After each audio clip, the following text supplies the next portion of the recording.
Hello everyone and welcome back. We are right here, right now, part 5 of We Are Who We Are. And the theme of this episode seems to be cutting the cord. And dare I say, this is the best episode of the season so far, and probably one of the best episodes of TV I've seen this season, period. And it seems like Craig's departure triggered a lot of new beginnings and fresh energy, and this is established right away. So Kate wakes up, she's full of energy, she's got places to be, things to do. And the timeline here is really clever because you don't know if it takes place the morning after that party because everybody's kind of coming in late. You don't know where they've been, when in fact the timeline is actually several months later maybe, or several weeks later. But whatever the case, people have a lot of fresh energy, and I really enjoyed the parallels between different families and different characters because sometimes it's really interesting how the more you have in common with someone, this can actually bring you together. But for others, the more you have in common, actually this can cause a lot of problems and a lot of rifts, which is why I think they say opposites attract.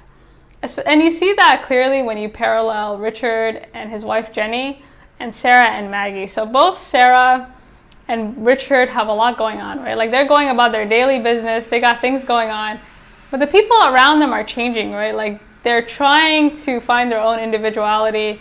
They're trying to carve out their own space outside of their spouses. And their spouses don't really get what's going on, right? So Richard wakes up. He's like, where is everybody? He's yelling at Danny. Jenny's in a rush. We don't know where she's going. She's saying she has an open house. She's saying she has all these things to do. And she's kind of annoyed, right? Because at this point, Jenny has done everything. And Richard is just sitting there yelling, right? He's not getting up. He's being served. He doesn't have to do anything. And then you look at Sara and exact same dynamic, right? For two people who don't like each other, they have a lot in common, right? Like they kind of grab, and Sara has things to do. She's busy. She's kind of like, okay, Maggie, I have this and that. And Maggie's like, I got places to be. I got things to do. Like I can't accommodate you every minute of the day. And it's really like frustrating for them because they don't really know what's going on. And more so than that, Sara and Richard don't really step up to the plate, right? You see that Kate and Danny are kind of lost throughout this episode, or like they're kind of left to their own devices, especially with Danny. And then Fraser is just like, he's eating Cheerios for breakfast, right? Like nobody has the time to make him anything because the only person who would do that is Maggie. So both Maggie and Jenny are in a rush. They want to go somewhere. They're just kind of like, okay, well, you have to figure it out. Especially Richard, right? He's very frustrated throughout this episode. He's kind of excited for somebody. He's talking about himself. It seems like he bought a new truck, and his wife doesn't care, right? Again, she's got places to be. She's got things to do. And the only other person that would have cared about his truck is Kate, right? She would have been super excited. She probably would have come with him. But she's kind of gone over to Fraser's side of the world, and she's busy with her own stuff.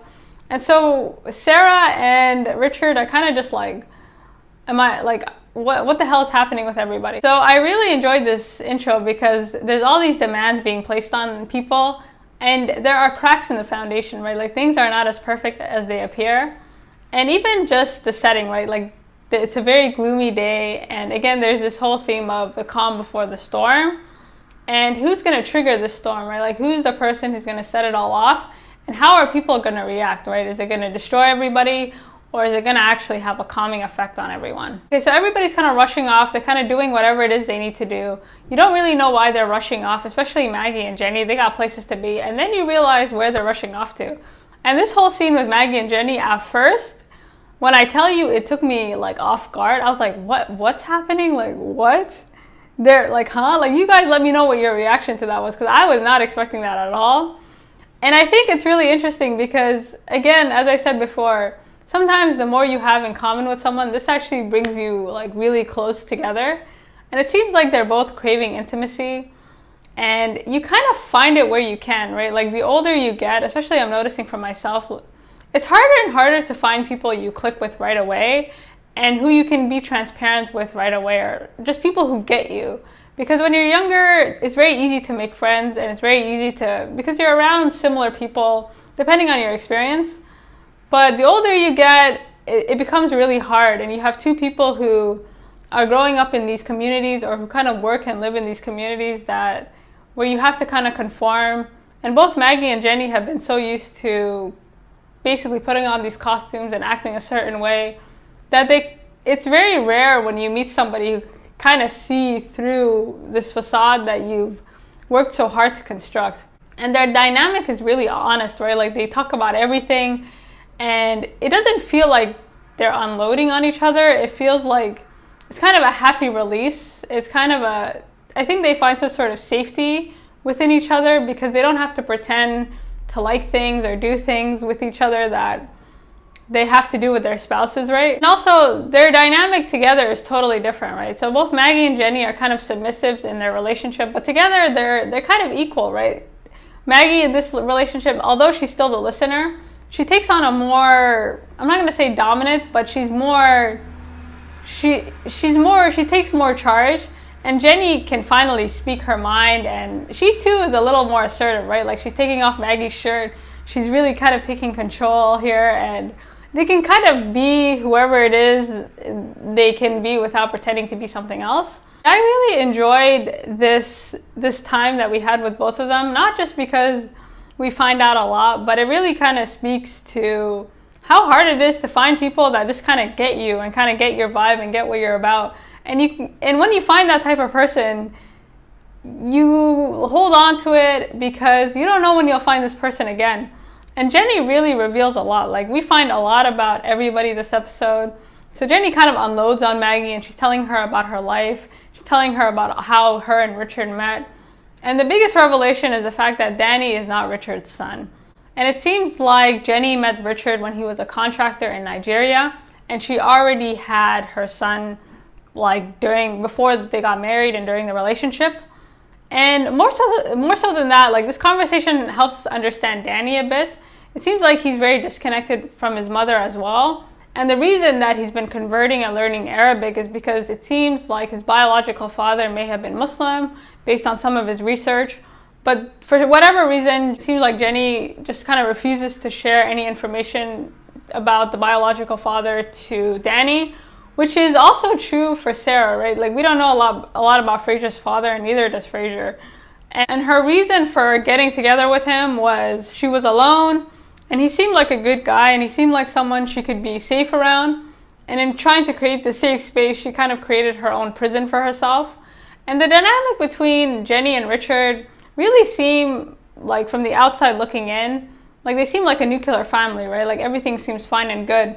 And it seems like in marrying Richard, she really changed herself fundamentally, right? Like they have this whole conversation about names, and Maggie's like, is Jenny your real name? Like, what is Danny's? That's not a Nigerian name. And she's like, it's basic, it's easy, it's simple to understand. And it seems like Jenny has gone out of her way to really kind of meet Richard's expectations. Whether or not this was Richard's doing or just her own kind of, this is what I have to do to make this work, we're not really sure. It might be a mix of both. But she really went kind of above and beyond after meeting him to try and establish his family and really kind of take on this American wife persona, to the extent where she doesn't even recognize herself anymore. Okay, so Maggie's listening to her story. She's taking everything she's saying in. And the thing that brought them together is the fact that they understood each other's cultures, right? Like Maggie mentioned the fact that she was Brazilian earlier. And, you know, the way that her and Sara met. Like Sara has done a good job of somewhat accommodating, but for the most part, she's basically in the same position as Jenny. But she recognized a lot about Jenny right away, right? She's like, first of all, your name isn't Jenny. And it seems like Maggie really likes Nigerian food, and she's more interested in other cultures than Sara. Like for Sara, it's more of a formality, and same with Richard, right? Like he learned Italian because he had to, but whether or not he's really interested in the culture or anything like that, like, it's probably not the case. But anyways, Maggie's sitting there listening to Jenny talk, and she asks her, like, what is it that you're looking for? What is it that you want? Are you gay? Like, are you closeted? Like, you can tell me? And Jenny's like, no, I'm not gay. Like, that's not me. Like, this is not what that is. And to understand Jenny's answer, you really have to understand, like, the culture and just different cultures in different parts of the world, because she describes her aunt in Nigeria. And unfortunately, in a lot of countries, being gay, you can be tortured. You can be killed, you can be thrown in jail. This is a reality to this day, and not a lot of headway has been made, right? And a lot of women, therefore, especially from Jenny's background and from a lot of backgrounds, they don't have a chance to explore their sexuality, right? Like they don't have they can't define it. they don't even know where to look or where to start. And you have such a short amount of time to get married and figure out your life that there's just no space, right? Like there is no breathing room, because in a lot of cultures, like the woman is the focus, right? Like all the attention is based on what are you doing? How are you doing it?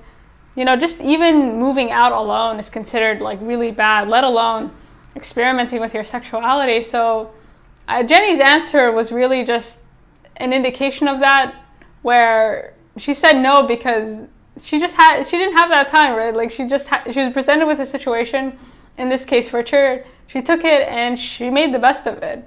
That's really all you can do. So they're bonding, they're talking, and here are two women that have bent over backwards to meet their spouse's expectations, who have kind of gone out of their way to make the people around them as comfortable as possible. But the same cannot be said of their loved ones, unfortunately. Like Sara and Richard would not do the same. I mean, they could barely do the same when they're in front of each other. And it's funny because Sara and Richard actually have a lot in common, but they just can't stand each other, right? Like they're sitting across each other. Sara makes Richard apologize for this fight that broke out during this tug of war. They're comparing truck sizes, they're comparing dick sizes, they're doing all these things, and they're being really condescending. And meanwhile, you have like this Hillary and Donald sort of debate going on in the background, because this is pre-election. And Richard and Sara are just not used to having to be vulnerable around other people, right? Like they're used to kind of working hard for something and getting it, like people kind of conforming or meeting their expectations, right? And so when they're kind of put in a situation where they have to do the same for others, they're just not willing to do any of it. And this conversation between the two of them was just so awkward, right? Like they're looking into each other's eyes. They want to punch each other in the face, but they can't. There's all this condescension. Sarah's like, well, do you speak any other languages? You know, Kate is so perfect. Like, you know, she's so this and that. And Richard is not having it, right? Like he's lost his daughter. His wife is like, he doesn't know where she is. Danny's not his son. He lost a job to this woman that he cannot stand. And these are two people that really are used to taking what they want, right? Like they're used to taking power. They're used to just grabbing things and doing things.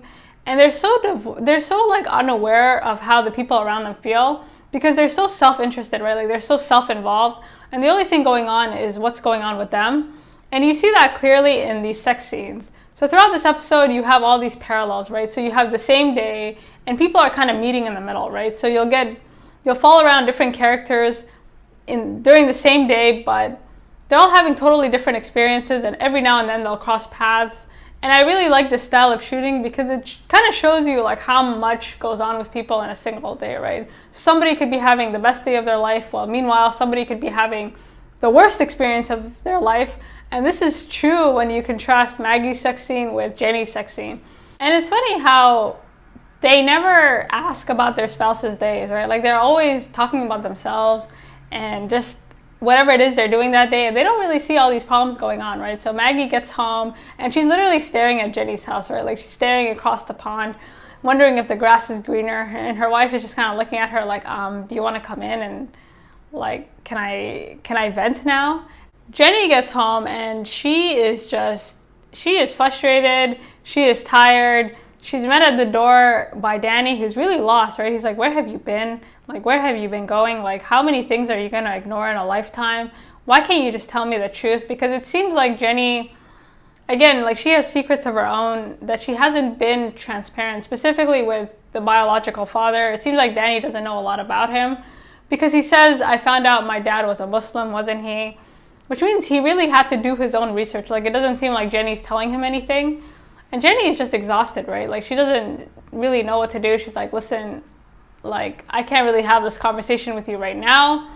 And they kind of go tit for tat, right? Because here Danny is trying to expose his mother, saying like, where have you been? Why were you hanging out with those people? You know, they're bad people. And Jenny kind of looks at him like, why were you hanging out with Valentina, right? Like Valentina's a married woman. I'm assuming they all know that she's married. Like, what are you doing behind your best friend's back type thing? And they are having a disconnect on a spiritual and emotional level. And it seems like everybody is trying so hard to maintain this facade that it's not working, right? So she has this fight with her son, and then she sees her husband, who's all by himself, and Kate is not there, right? Like normally Kate would be boxing with him or doing something with him, but she's off trying to figure out who she is and who she wants to be. And Richard just got yelled at, right? Like he got yelled at by his boss. He wants to move away from this place. He doesn't like the effect it's having on Kate. Like he's done with everything. He's over the situation. And plus he's not going to get promoted, right? Like he's kind of gone as high as he can go in this job. So he's over it. Like there is no benefits in staying anymore. And he sees his wife and she's trying to help him out just so she can kind of go back in the house. And he just grabs her. And the contrast between Maggie and Jenny in this scene is so intense, right? Like Maggie goes in and she's so disinterested, right? Like she's going through the motions. Sara doesn't seem to notice anything. And yeah, she's just kind of going through the motions. Like she's not invested at all. She doesn't really know what to do. And she's just like, okay, whatever. Like I'm home. Let me just get through this. It's like something to get through. And then you contrast Jenny where this sex scene was one of the most, I mean, first of all, both Sara and Richard just grab, right? Like Richard just grabs her, he kisses her. Clearly she doesn't want to be kissed. Clearly, like her whole body is like frozen in time. She's just kind of like this, her shoulders are up. And watching her face, like that whole scene, it looked like she was assaulted by her husband. And to add insult to injury, he starts calling her by her Nigerian name, it seems. And from what we know of Richard, like he does not like things that are different. He doesn't even eat Nigerian food despite his wife trying to cook it for him. And she is just crying, right? Like he doesn't even notice that she's upset. And this was a very upsetting scene because it kind of confirms how he sees her, right? Like he kind of just sees her as someone who's there to be a wife and be always available. He doesn't ask about her day. He doesn't ask about anything. He just kind of gets what he wants, releases his frustration literally inside her, makes some sort of superficial comment saying, well, I'll always be here for you. And she gets her stuff and leaves, right? Like, first of all, you're barely here for me. You never talked to my son, Danny. And he's done, right? Like, he's so disinterested. And she's really upset. But that sex scene for me was, oh, that was a lot. Like, you guys let me know. I really felt for Jenny because she's tried so hard to kind of make everybody happy and meet everybody's expectations, but no one has done anything for her. Like, it seems like Richard is not someone who's going to bend over backwards for anyone. Her son is really frustrated because he's not connecting with him. He's not connecting with Richard as much as she would like, and he barely connects with his sister. So it seems like all this effort that she's been putting in and all this stuff that she's been doing is not bringing them any closer together, right? It seems like it's actually bridging them, like it's making them grow further and further apart. You could spend your whole life making a Sara or a Richard happy, but there's always going to be a problem. There's always going to be something you're doing wrong. You're never going to be 100% perfect. So what's the point in trying? Throughout this episode, people are like really fighting each other to get other people to fit their image. But surprise, surprise, like your friends and family exist outside your own mind. Case in point, Fraser and Caitlin. And it seems like a lot of time has gone by and boy, have there been significant changes, specifically with Caitlin, right? Like the way she dresses has changed, her style has changed. She no longer cares about what other people think. And she's no longer trying to be this girly Kate, right? Like she's slowly transitioning her mind and her body into Harper. And this time period, it seems like there has been a lot of changes with Kate, like quite quickly. And Fraser is the opposite, right? Like he's a guy who gradually changes. So slowly, we learned in the last episode that he's willing to get his hands dirty a bit, but change for him is quite gradual, right? Like he's not somebody who just jumps right in. Like he's very cautious. He likes to think of the consequences. And this is clear right away, right? Like he spots a note from this person named Julia and he kind of grabs it, right? Like he's very concerned with how people see Caitlin. He's very concerned. Again, Fraser is a kid who cares a lot about what other people think. And it's hard to know if that's for him or just his anxiety or what it is. But he's really trying to pace Caitlin, right? He's really trying to get her to take her time and really kind of analyze her feelings and what it is she really wants.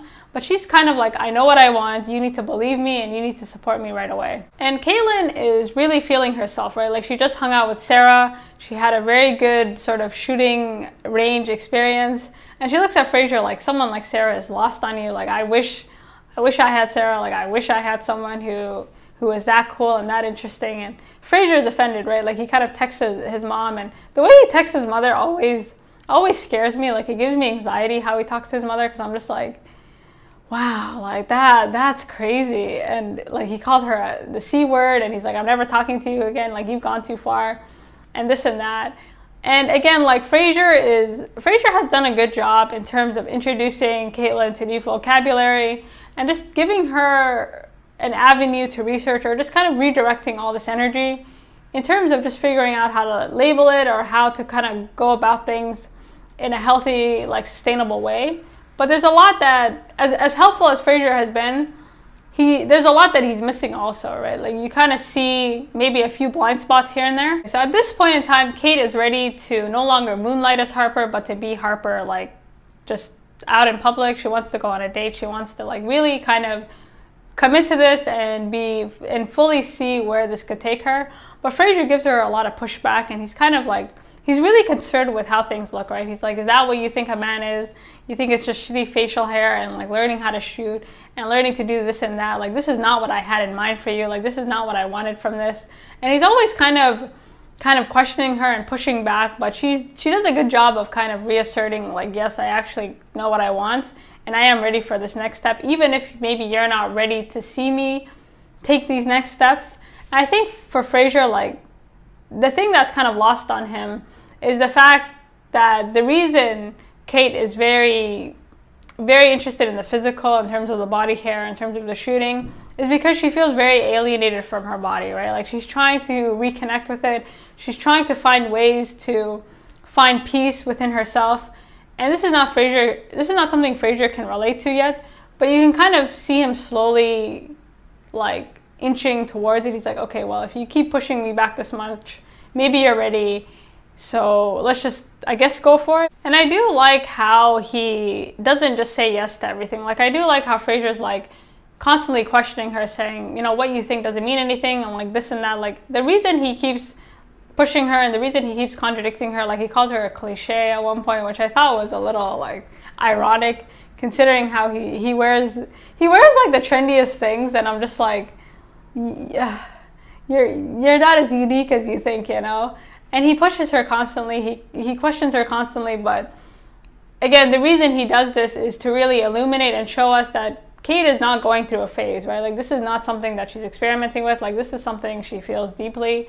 She feels very, very alienated from her body, and she really needs Fraser to help her figure out how to find herself again.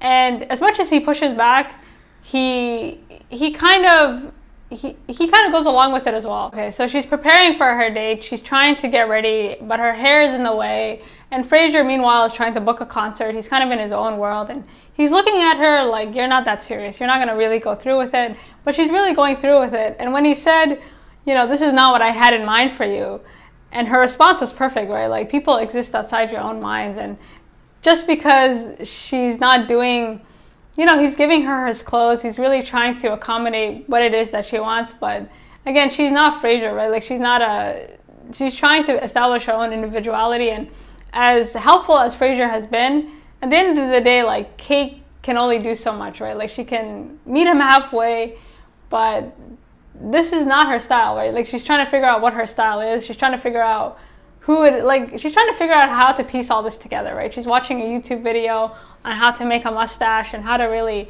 kind of do all this. And again, Fraser is kind of in his own world. And I think at one point during their conversation, it does actually dawn on him like, okay, maybe I need to take a step back and actually do the listening and not be so pushy about things. And the biggest sign of this kind of meeting in the middle, or this kind of like, you know, meeting of two great minds, is when they shave her head, right? And he makes a comment about saying like, you are your hair, right? Like this is the best part of you. And hair in a lot of cultures is like the sign of beauty, right? Like your hair is who you are in terms of like how you take care of it. In a lot of cultures, the hair is very important, right? Especially the length of the hair. The longer the hair, the more beautiful you are, or just how you take care of it. It really is a sign of beauty. And that's kind of what he was saying. He's like, listen, your hair is everything. Like you can't cut your hair. That's not what this is. And she's just like, no, we're doing it. And that whole scene of them cutting her hair, like it was really fun. It was very cute because she's been growing out her hair since she was 6 years old, right? Like this is a sign of her femininity. This is a sign of it's a sign of everything, like cutting it off pretty much represents that she's no longer this person, right? Like she's no longer trying to be recognizable to anybody. And this is foreshadowed really nicely because she has a conversation with Brittany at one point, and they're talking about Sam, and there's this really nice shot of Kate walking in the wind and her hair is blowing, it's in the way, and she kind of disappears, right? And that disappearance was meant to indicate that you are no longer going to see this Kate, like this Kate is about to be transformed and changed. And yeah, it was transformed and changed through her hair. And I really enjoyed the scene because like I was like, are we really doing this? Because they cut it, and Fraser clearly doesn't know what he's doing. Like I would never let him near my hair to shave, but you know, desperate times calls for desperate measures. And again, she wants to cut the hair so she can really go on this date and really kind of see if she can pull this off and kind of see if her feelings change, or like she's trying to figure this out, and you can't really figure these things out if you feel like you're being held back. So cutting off the hair was, again, she's not being held back. She cut the cord. She's fully committing, and it was really nice. It was a very jarring scene. Like I think I was kind of like internally screaming with them because I was like, oh my God, you're really gonna cut it? Okay, so they cut the hair and they go off onto this date, and the soundtrack that plays is like Every Boy Wants a Girl, you know, and they're really like two peas in a pod, right? Like she's wearing his clothes. They look like they could be, like they really look like they're perfectly in sync. And I thought it was so cute that he drops her off on this date, right? Like I felt that, right? Like he's watching in the window and he's really excited, right? Because you see her, like you see Caitlin's date kind of touching her hair and being like, oh my God, like this is really nice. And Fraser, I don't know, something about him dropping her off at the date really, like, I was like, oh my God, he really cares. And I think Fraser really does care about Caitlin, and he really wants to see the best for her. And he has this parental like thing over her. Like he wants to protect her. He doesn't want her to be disappointed, which is why he pushes back a lot when she says things. But it's coming from a place of care, right? Like how many of your friends drop you off at a date? Like how many... Like that's how you know you care, right? When you're concerned about your friend during a date. And so he drops her off and he doesn't know what to do with himself. And this triggers like the date night episode. And I love the pacing of this whole thing. Like you get so much information and so much action in each scene, and it's shot so well, and you're fully invested in what's happening, right? So he drops her off, he looks at her, he doesn't know what to do. And so he decides to go to the movies, right? He's like, okay, well, I guess that's it for me. Like he's not about to go home to Sara because they're not talking. So he goes to see a movie, and the way he kind of like picks out the movie was like, this was a really good representation of how people think when they're choosing movies, right? Like he's going from poster to poster. He kisses Keanu Reeves. He's like kind of going back and forth between like Hacksaw Ridge and like the Ouija board. And just his erratic movement is literally the mental process when it comes to picking movies at the theater. An experience I miss a lot, by the way. But he finally settles on Ouija, and I wish I could warn him beforehand. I'm like, hey, don't go see Ouija. Like that's crap. And this was like, Ouija was before horror movies were good, right? Like it was in that dark phase of horror movies. So he goes and buys a ticket and he says, what will the Ouija board say? Like, he's so random, right? So he goes to the theater and he sees Jonathan. And this scene with Jonathan was really sad for me. I don't know why. Like, I just felt it for some reason. Like, he comes in with his date, and you could tell it was like a Tinder date or something like this, because she decides to sit at the back. She's like, I'm going to sit back there. And he's like, okay, like, can I come with you?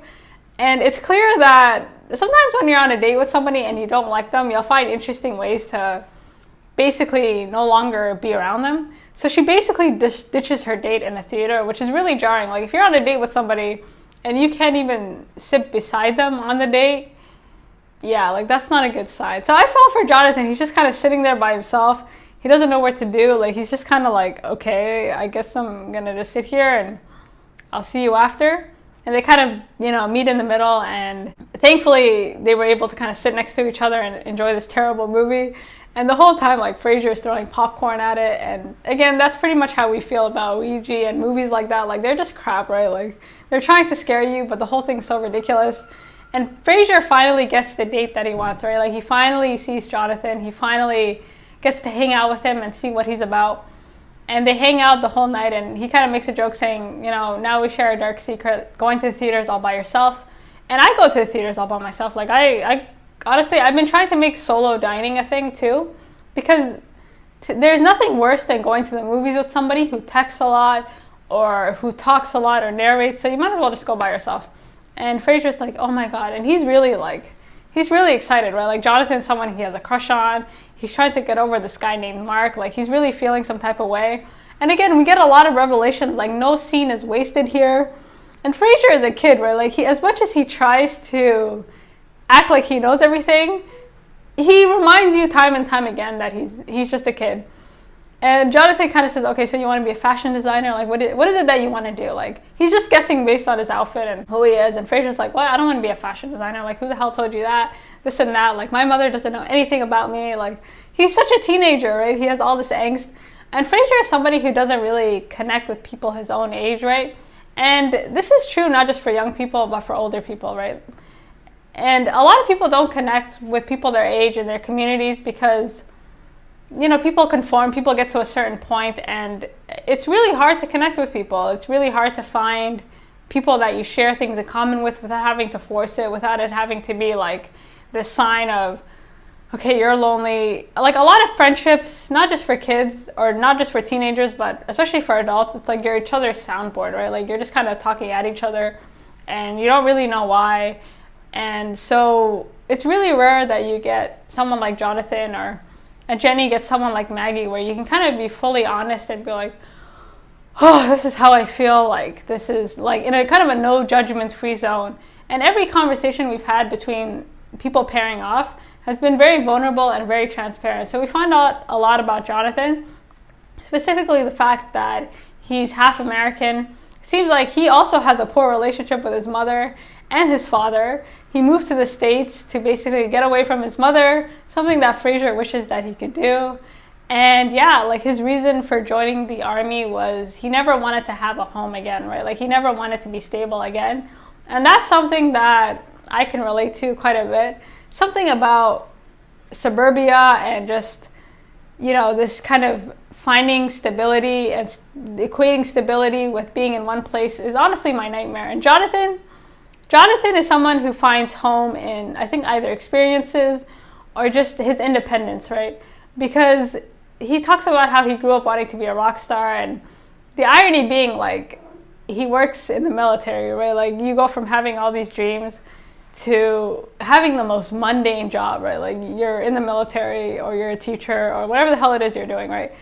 But it's really not that simple, right? So Jonathan says, okay, basically I did all these things, and the reason I joined is because I never wanted to have a home again. And this is true for a lot of people because everybody thinks about what they want to be growing up, right? Whether it be a rock star, whether it be an actor, whether it be a filmmaker, like whatever it is. But of course, a lot of us don't get there. But that's not to say we don't find happiness in these spaces. And what Jonathan said about never having a home, I think really speaks to, like, I really connected with that because I think it just speaks to having your own independence and just kind of living life the way you want. Because so many of us are surrounded by, if you're lucky, by family, by friends. And as much as we love them, you don't even realize you're conforming or you're kind of acting in a certain way until you're fully alone, right? Until you're fully in an environment where you have to make new friends, or you have to kind of, like, you feel yourself a lot more when you're away from people you know.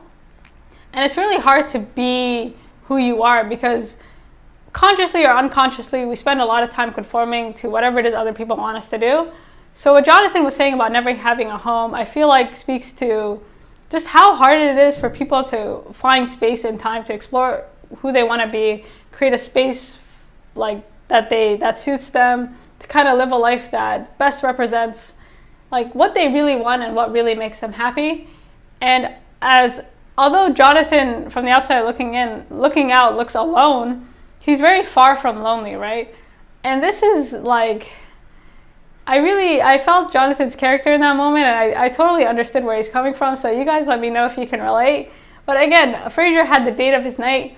He had the date of his life. He's happy. He's chummy. He's like having these connections with him. And Jonathan is a good guy, right? Like he's kind of accommodating Fraser a bit. He kind of keeps his distance. He's like, okay, kid, like you're like, you're a weird one, right? And I think their friendship is based on the fact that, again, Jonathan is someone that I think can move quite well in different spaces. Like, he's a very agreeable young man, whereas Fraser doesn't move as well in different spaces, right? So when he meets someone like Jonathan, who from the outside looking in doesn't look like somebody he'd connect with, he kind of, you have to really latch onto that, because you don't really know when you'll come across that. You don't know when you'll come across that energy ever again. So while Fraser is having the time of his life, Caitlin is not, right? So this date with Julia does not go as well as she planned. And Julia basically says, Harper, I know you're really Kate. Like, I don't know how you put this beard on. I don't know what this is. And this shatters Kate's ego, right? Like, she runs away. She calls Fraser. And they spent all this time and energy trying to get this persona right. And it was all for nothing, she feels like, right? Like, you can tell she's really hurt. She feels really lost, so she goes home. And this final scene between Richard and Kate was, I felt it. Like, I teared up. And I thought it was the perfect ending for this whole episode, because throughout there's been this tension, this kind of calming before the storm. And how are people going to react when you decide to be the real you? Like, how are people going to react when the truth comes out? And thankfully, instead of sort of instigating this giant storm, it kind of makes everybody calm, and it bridges a lot of disconnect, right? Like, people actually come together instead of being ripped apart.